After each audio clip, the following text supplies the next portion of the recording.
Om Swastiastu. Nah, anak-anak, Ibu sudah menerima video yang kalian upload di Classroom. Ternyata kalian ya secara garis besarnya kalian sudah mengerti apakah itu moksa. Dan sebelum Ibu melangkah menjelaskan apa itu moksa, terlebih dahulu Ibu akan membahas mengenai Pancasrada. Tentunya kalian sudah pernah menerima materi Pancasrada di ISTI, ya. Nah, sekarang Ibu hanya sekedar mengingatkan kembali. Pancasrada, panca itu artinya 5 dan serada itu kepercayaan umat beragama Hindu. Nah, dari kelima kepercayaan umat beragama Hindu ini, yang pertama adalah percaya akan adanya ide Sang Hyang Widiwasi. Tentunya kalian beragama Hindu, kalian pastilah percaya bahwa ide Sang Hyang Widiwasi atau Tuhan itu ada. Kalian percaya itu, bahwa ide Sang Hyang Widiwasi, Tuhan itu ada. Ya. Nah, setelah serada yang pertama ini, lalulah serada yang kedua, yakni percaya akan adanya Atma. Atma bersumber dari ide Sang Hyang Widiwasi, yakni sinar suci dari ide Sang Hyang Widiwasi yang meresap ke dalam tubuh setiap makhluk, entah itu tumbuh-tumbuhan, binatang maupun manusia. Ya. Nah, setelah kalian percaya dengan adanya Atma, barulah kalian percaya akan adanya karma pala. Nah, percaya akan adanya karma pala ini merupakan serada yang ketiga. Ya, bahwa setiap perbuatan yang kalian lakukan itu membuahkan hasil, entah itu perbuatan yang baik maupun perbuatan yang tidak baik. Nah, setelah percaya akan adanya karma pala, yakni serada yang ketiga, sekarang kita melangkah ke serada yang keempat, yakni percaya akan adanya punarbawa atau reinkarnasi. Punarbawa, reinkarnasi, ini adalah kelahiran kembali. Kalian akan mengalami kelahiran kembali untuk menikmati hasil dari setiap perbuatan kalian yang terdahulu. Nah, inilah kita mengenal yang namanya karma wasana, yakni sisa-sisa perbuatan kalian yang sebelumnya, dari kehidupan sebelumnya. Itulah yang menimbulkan karma wasana. Nah, kalian mengalami reinkarnasi ini karena kalian, atma kalian masih terbelenggu oleh maya.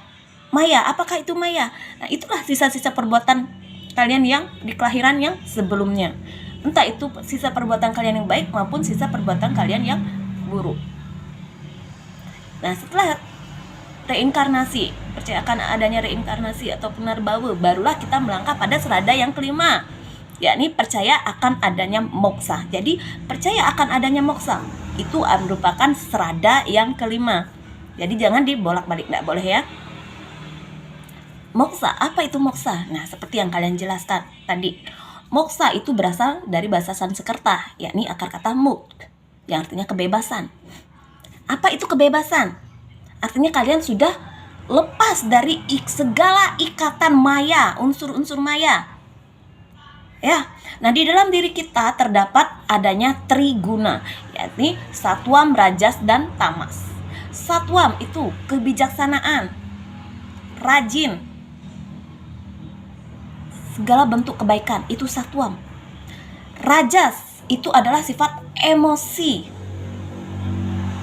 Tamas itu sifat-sifat malas. Nah, unsur-unsur triguna inilah yang tertanam di badan kita. Nah, sekarang kita diberikan hidup, kita diberikan sebuah tubuh, kita diberikan misi oleh Tuhan. Bagaimana caramu untuk lepas dari triguna ini? Ya, nah tentunya itu bukanlah hal yang mudah. Itu perlu suatu kedisiplinan untuk melatih diri kalian agar kalian bisa terbebas dari unsur-unsur keduniawian, dari ikatan keduniawian, yaitu satwam, rajas, dan tamas. Makanya seorang yogi itu bagaimana dia melatih kedisiplinannya dia untuk melatih olah tubuh dia. Selain olah tubuh juga olah pikiran, bagaimana dia memusatkan pikirannya pada satu titik. Dan olah tubuh itu dia bisa mengolah tubuh, melakukan yoga itu karena sudah adanya keseimbangan di dalam pikirannya, berfokus pada satu titik, sehingga badannya bisa mengalami keseimbangan dan bisa melakukan setiap gerakan-gerakan yang sulit. Jika sudah pikiran bisa dilatih kefokusannya, sehingga dengan begitu dia akan bisa melakukan samadhi.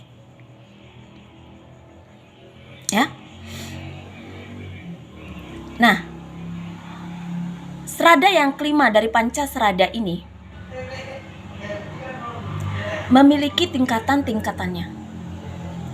Moksa dibedakan menjadi 4, yakni samipya. Samipya adalah moksa yang didapat selama hidupnya.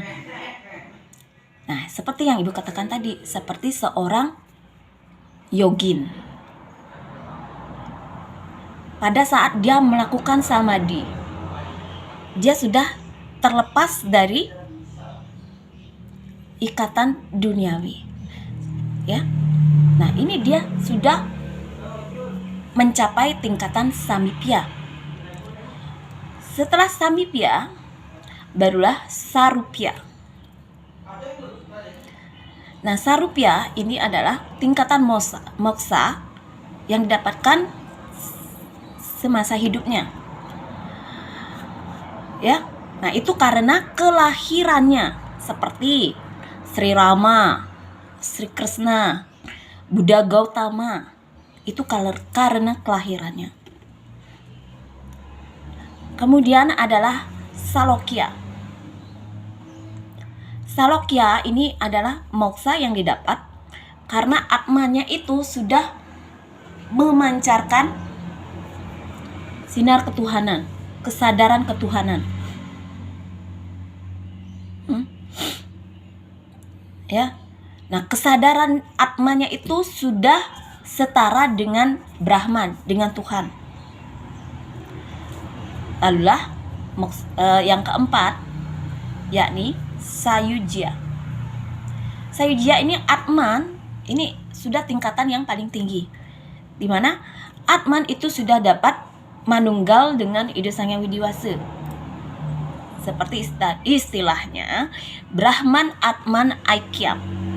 Brahma dan Atman itu adalah satu. Ya. Nah, setelah keempat perbedaan moksa tadi, kita melangkah pada tingkatan moksa. Tingkatan moksa itu ada 3, yakni jiwa mukti, videha mukti, dan purna mukti. Jiwa mukti yakni tingkatan moksa yang didapat itu semasa hidupnya. Nah, berarti sama dengan sarupya dan samipya ya. Samipya dan sarupya. Nah, setelah itu adalah videha mukti. Nah, videha mukti adalah kebebasan yang dapat dicapai semasa hidupnya juga. Ya. Nah, tetapi unsur maya itu sudah tidak mampu untuk mengikat atma. Nah, jadi videha mukti ini sama tingkatannya dengan salokya. Ya. Nah, setelah videha mukti barulah purna mukti. Nah, purna mukti ini adalah moksa yang tertinggi karena atma sudah manunggal dengan ide Sang Hyang Widiwasa. Atma sudah tidak dapat merasakan yang namanya suka, duka, lara, pati, karena dia sudah menunggal dengan ide Sang Hyang Widiwasa. Nah, ini sama tingkatannya dengan sayujya. Ya. Nah, bagaimana kita membedakan seseorang itu sudah mendapatkan jiwa mukti atau belum. Seseorang yang sudah jiwa mukti, ya, kalian sudah ingatkan penjelasan ibu jiwa mukti, tingkatan-tingkatan moksa itu, ya, tingkatan moksa yang didapat selama hidupnya, itu namanya jiwa mukti. Nah, bagaimana kita bisa membedakan orang itu sudah jiwa mukti atau belum? Seseorang yang sudah jiwa mukti, dia melakukan setiap perbuatannya itu, setiap apapun yang dilakukannya, perbuatan yang dia lakukan, nah itu semua dia tujukan untuk ide Sang Hyang Widiwasa. Semua perbuatannya itu dia persembahkan untuk ide Sang Hyang Widiwasa. Dan apapun hasil dari perbuatannya itu, dia serahkan kepada ide Sang Hyang Widiwasa. Entah itu hasil dari perbuatannya itu, entah itu sukses ataupun gagal. Karena semua itu tidak terlepas dari kekuatan ide Sang Hyang Widiwasa. Berbeda dengan orang yang tidak jiwa mukti. Seseorang yang tidak jiwa mukti, setiap perbuatannya itu harus menghasilkan hasil yang dia inginkan. Karena dia merasa setiap perbuatannya itu adalah karena usahanya dia sendiri, tanpa ada keterlibatan dari ide Sang Hyang Widiwasa. Nah, hal inilah yang menyebabkan keegoisan. Saya harus mendapatkan seperti ini. Saya harus seperti ini. Nah, seperti itu. Itulah yang menyebabkan ada munculnya keegoisan di dalam diri. Dan bisa-bisa gila karena apa yang ingin dia capai itu tidak tercapai. Atau bisa mungkin nanti dia akan salah mengambil langkah. Karena dia harus mendapatkan yang dia inginkan, dia salah mengambil langkah. Akhirnya perbuatannya menjadi tidak baik. Karena dia menghalalkan segala cara untuk mendapatkan yang dia inginkan. Entah itu perbuatan yang tidak baik, yang penting dia harus mendapatkan hasil yang sesuai dengan keinginannya. Nah, itu perbedaan orang yang jiwa mukti dan tidak jiwa mukti. Nah, anak-anak, sampai di sana penjelasan ibu, semoga kalian bisa mengerti apa yang ibu jelaskan. Nah, untuk akhir kata ibu haturkan Parama Santi. Om Santi Santi Santi Om. Tetap jaga kesehatan kalian agar kalian tetap sehat dan bisa mengikuti pelajaran dengan baik, ya.